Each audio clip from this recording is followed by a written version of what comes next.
Hi, hello, welcome to a new episode of The Frank Ireland Show. Can you believe it? Finally, it's here, a new episode. My show is like a movie. I release it, the hype begins for the next episode, I announce I'm working on it, and then it gets delayed, and you don't hear anything for a long time, and then finally, it gets made, you see it, and then the hype begins again, you know? But if I were to be honest with you, I really didn't know what to talk about for another episode. Because all the things I've done, I feel like I've already said in other shows, and it just seems like a repeat, you know? And I really had nothing interesting to say for another episode. And most of the time, I always post stuff online anyway. I post it to my Tumblr, my Facebook, and my Twitter. So people always know what I'm up to anyway, you know? For example, I went to Disney on Ice. Windows 8 ruined me, where I had to get a new editing program because my old one became obsolete. I'm an obsolete design. And I basically had to start from scratch and learn a new editing program. And then finally I made a video for my friend's birthday, and he liked it. It was a Jake Gyllenhaal hacker fakes horror movie trailer. And then I met Rattle and Burn Cosplay, who is really awesome. I love her Hux cosplay that she did for The Force Awakens. And she also did Loki, which is pretty spot on in it. And I went to the St. Patrick's Day parade in Buffalo. It's a dinosaur! I saw the Nina the Pinta, but sadly not the Santa Maria. And then I saw Diana Ross. I went to Fan Expo where I met Hannibal and Peggy Carter, two of my favorite TV stars, you know, and it was so great, like meeting Mads Mikkelsen, and it was just, oh my god, it was Hannibal. And he said something about, like, he did like a reference to Clash of the Titans, and I'm like, my mom loves that movie. And he's like, oh, I'm so happy. And then I met Peggy Carter, and that was really fun. I went to WWE live twice.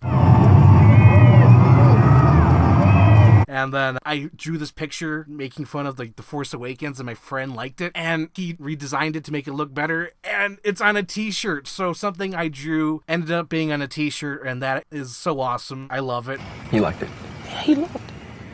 I went to an MMA fight. I went to a boxing fight. I saw the Buffalo Bisons. I met Marv Levy and Andre Reed, and I was posted on the Facebook page for Bases Loaded, which is really funny. And I was like, oh my god, I'm on Bases Loaded. And then I saw Sesame Street live like for the first time since I was like a little kid, because I went there when I was like maybe 5.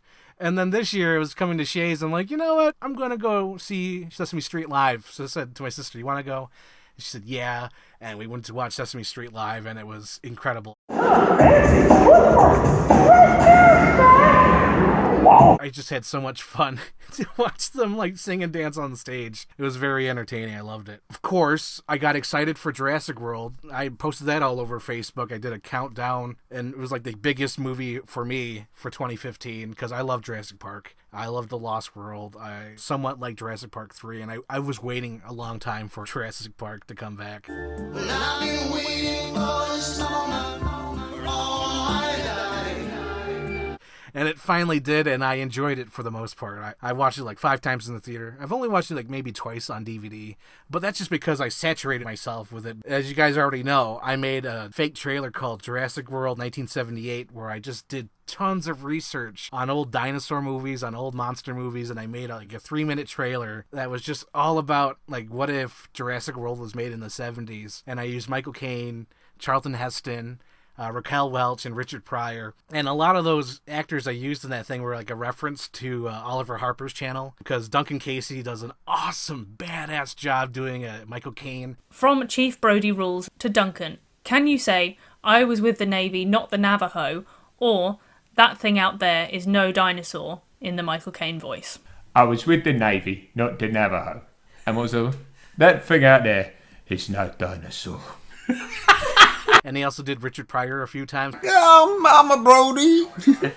So what? So those two people. Oh, of course, Charlton Heston. Evil is everywhere, Dr. Zayas. Duncan Casey is awesome. They said that. I said, how much? They said, £3 million and a free trip to Miami.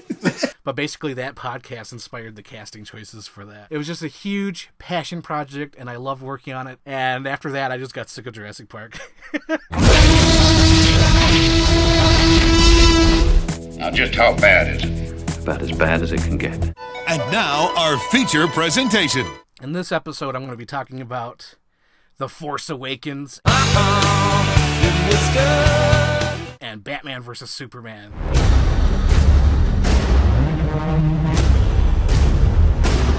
So before I get into the review for The Force Awakens, let me just give you a little backstory about it, you know. To be honest, I don't think I was that excited about this movie, The Force Awakens. Like, of course I was looking forward to it. I was going to see it because I like Star Wars. I love Star Wars, you know. New Hope is like one of my favorite movies ever. And I was mildly looking forward to it, you know. I'm like, I'm going to see Star Wars, whatever. It's okay. And everyone's like hyping like it's like the first Star Wars in years. I'm like, Star Wars hasn't really got out of the zeitgeist, you know. It's always there. There's always commercials parodying it, or there's always fan art. There's always merchandise. It's always there. You think he's gone? He's not gone! That's the whole point! He's never gone! As the entire Star Wars trilogy returns. Star Wars has always been around us, so I never got the hype. Its energy surrounds us and binds us. I only got excited to see it because everyone was seeing it, you know, that Thursday night. Everyone was like, oh my God, I'm going to see Star Wars. And I'm like, Facebook blew up of just like statuses. Oh my God, seeing Star Wars tonight, seeing Star Wars tonight. And I was like, wow, am I the only one not seeing it Thursday or Friday or whatever? So, and I think I was. I think everyone had seen it. And I had no idea what to expect from this movie. I went to my friends to see what they thought. Like, I called Alan, my best buddy Alan, and he didn't like it, you know, and I was like, oh, okay. And then I watched a few reviews. Anthony said he liked it. Kirk said he liked it. Luke hated it. Sam loved it. Sam, of course, you know, Sam Gavin from the best channel ever, Sam's channel. My friend Phil Dragish, the guy who does the narration for my trailers, he didn't like it. Jake, his brother, you know, he thought it was okay, and so did Mike Wirt. Mike Wirt liked it. Mike Wirt is my friend from LA, if you guys don't know. Here's a picture of him. I had no idea what to think, you know, because there were so many people that liked it and hated it and thought it was okay. So I'm like, all right. I went to go see it with my sister on Christmas Day. You know, I was like, it's Christmas. I'm going to hang out with my family. We're going to see Star Wars. So we went to see the movie, and we were disappointed. We really were. I think when I first saw it, I hated it. I really did. I think it did nothing for me. I didn't like it. And neither my sister didn't like it at all. She was like, I wasn't that excited about it. And my mom didn't even know I wanted to see it because she never heard me talk about it. She's like, I'm surprised you wanted to see the new one. I'm shocked. And when my friends found out I saw it, they called me right away. Like, Alan called me, and we had like a 2-hour conversation. And then Mike kept like messaging me on Facebook. I'm like, Mike, stop messaging me. I'll just call you. And we basically broke down the entire movie. And we basically didn't like it, but Mike said, you know, I kind of like it, it's okay. And I'm like, no, Mike, no. So now that time has passed, I feel like I can finally give my review because I finally bought it on Blu-ray. I watched it a couple times, and the hype has died down, so I feel like I can give my honest opinion. I want your opinion, your honest opinion. Now, don't let me influence you. I just want your opinion. I think it's a very okay movie. It does what it sets out to do, introduce Star Wars to like a new, younger audience, and just, you know, make people like have faith in this series again, which it totally does. It's fun, it's entertaining, its heart is in the right place. It is cynical, I guess, but its heart's in the right place. It's trying to be nice to the series, and for the most part, it is that. And I don't think it's the best Star Wars, and I certainly don't think it's the worst. There's a bunch of different reasons that I don't really like The Force Awakens, but in order to cut down on time already on this video, I'm just going to give you my top 5 reasons, because every Frank Ireland show should have a top 5 things. So these are the top 5 reasons why I don't like The Force Awakens.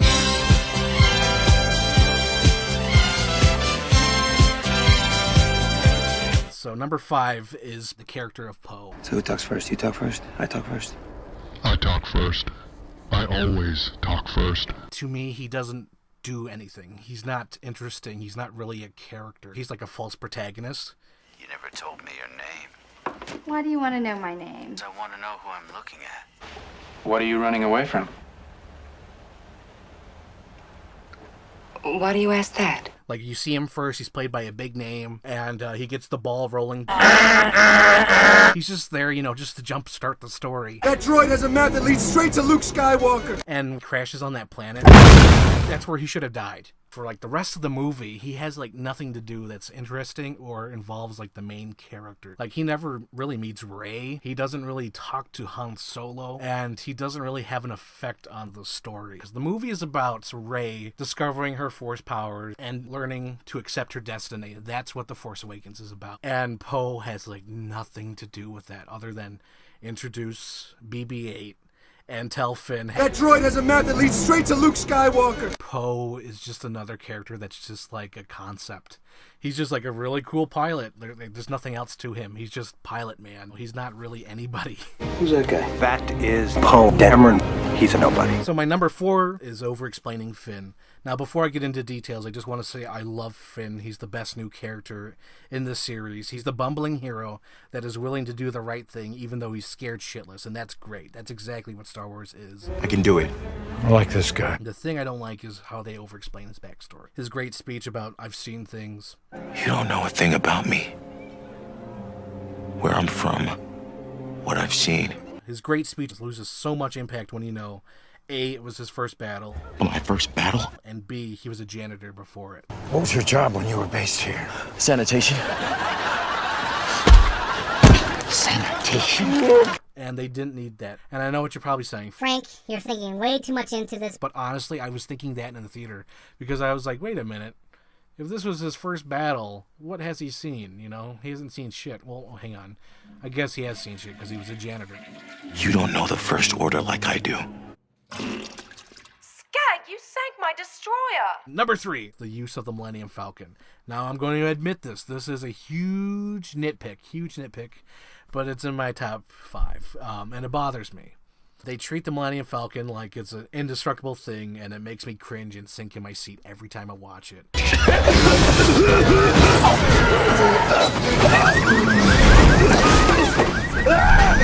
my god! And I know what you're saying, Anthony. I know you're listening to this right now and you're saying, I'm George Lucas. You're playing with my toys wrong. You're not doing the right thing with the Millennium Falcon.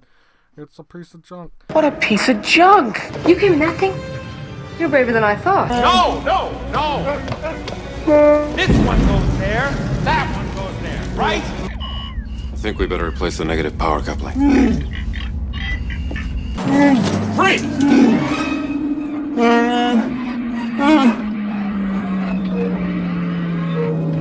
It's not fair.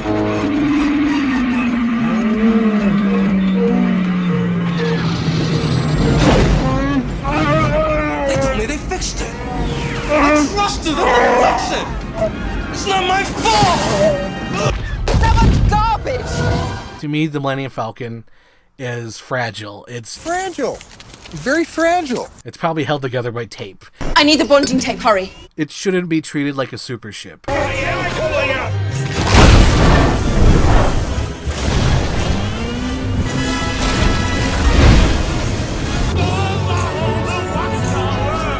I know it's a minor nitpicky issue, but it bugs me every time. If you want a positive nitpick, my positive nitpick is that Kylo Ren looks like Alan Dennis. I paid fucking $30 for a chicken.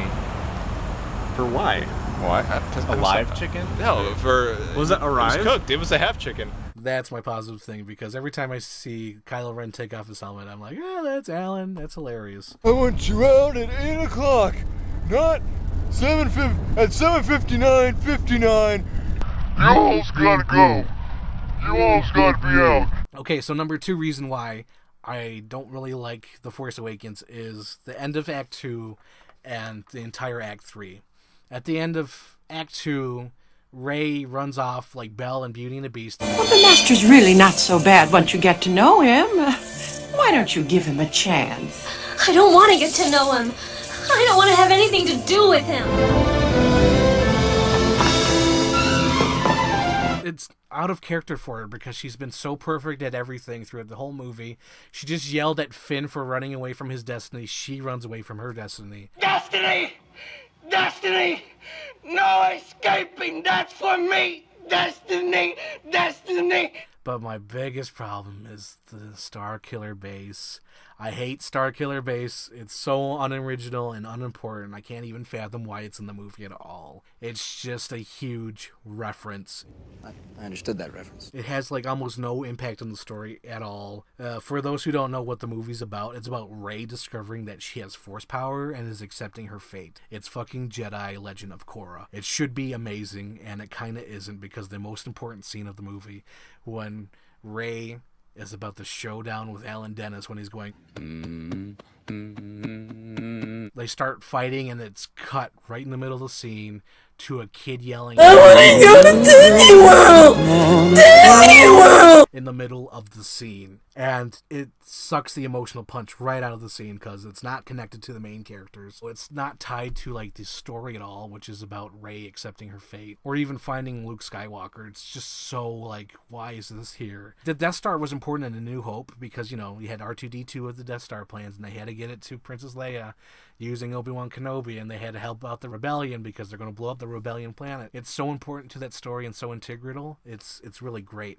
And even in Return of the Jedi, you know, Return of the Jedi and the Death Star, there's so much things going on there, because you got Luke on the Death Star watching this space battle go on, because Lando is trying to get in there to blow it up, and then on the planet you got Han Solo, you know, trying to put down the force shields, and it's so great. It's important to that story. Starkiller Base is totally not important, and it should have just been simple. It should have just been like Wizard of Oz, where it's just, don't stand there talking, put me together, we've got to find Dorothy. And Han and Finn go to the base and just get her out of there. That's all they needed to do. Make it simpler. We don't need another Death Star. We don't need that. That's so stupid.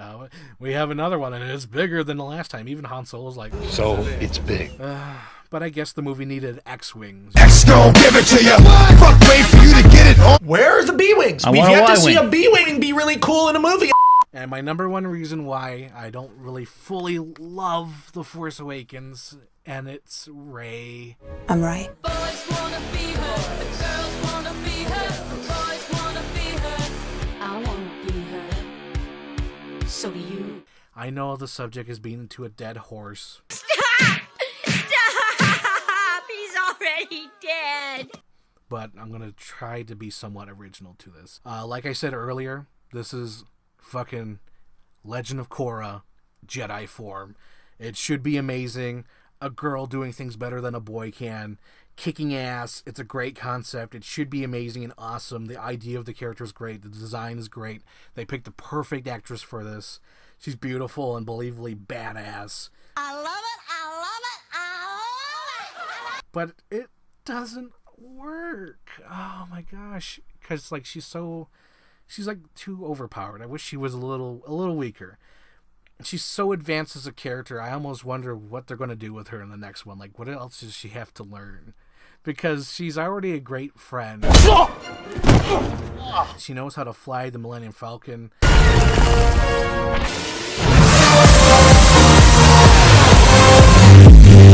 She's already experienced loss. She's great at fixing things. I bypassed the compressor. She knows how to talk to Chewie. No, it's true. We're the only ones on board. You can understand that thing? She knows how to speak droid. Classified, really? She could speak almost any language. What you say about my mama?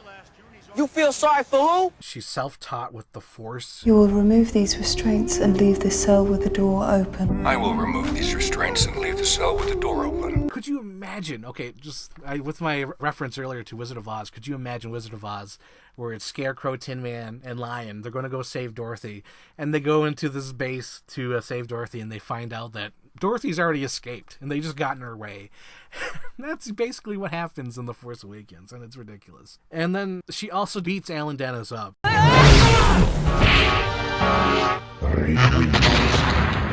Flawless victory. Fuck! Damn it, the hell! And she did basically everything Luke did in 3 movies, she did it in 1 movie. And she didn't need really help from anybody during all this stuff. I think I can handle myself. And if they wanted to avoid what Luke did in that movie, then why repeat the same steps of a person coming from a desert planet to go on an adventure? Why not go a different route with that then, if they wanted to be different? I know I'm different, but from now on, I'm going to try to be the same.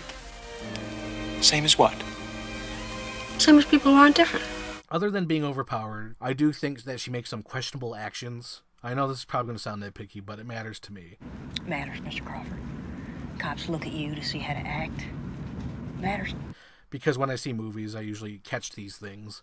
And it's in this scene when Simon Pegg offers her food for the droid, and she instantly grabs it. I wish she said no instantly. Like, pull a Roger from 101 Dalmatians. When can the puppies leave their mother? 2 weeks? 3 weeks? Never. What? We're not selling the puppies. Not a single one. Do you understand? I know what you're typing. You're probably saying, in the Star Wars universe, droids are, no one cares about droids. Fuck off. It's not about those details. It's about her character actions and what she does that help define her throughout the series, If she instantly said no, that would show that she was incorruptible. She's pure at heart, and she cares about this droid. Even though it's a droid, that she cares that it gets back to its owner. And that would have been great. It just gives us a reason to care about her just a little bit more. Or at least that's how I see it. That's what I thought the first time I saw it in the theater. I'm like, oh, wow, she just grabbed the rations right away? I guess I just wish she was just more vulnerable as a character, somewhat helpless. But I guess they kind of tried with it. Oh, safety. You missed it.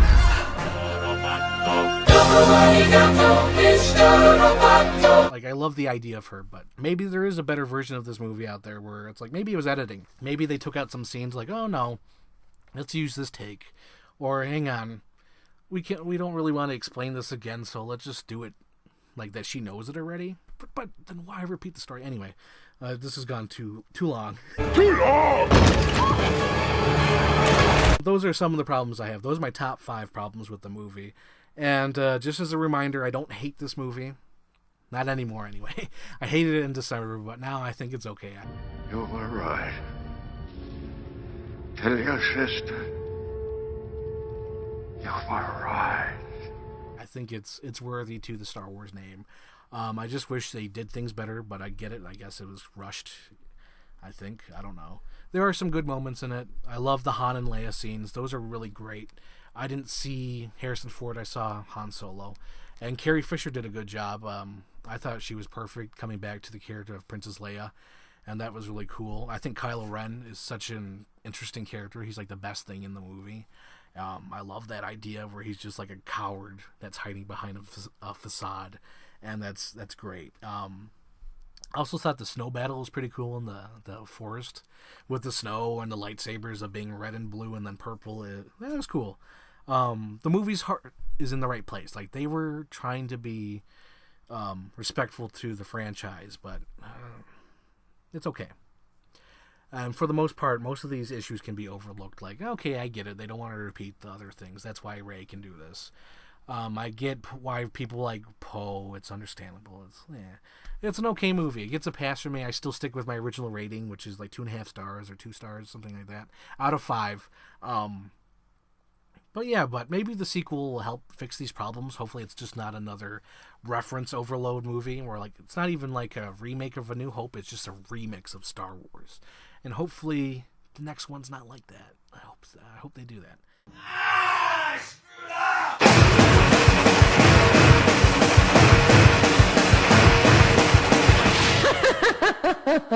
Way back.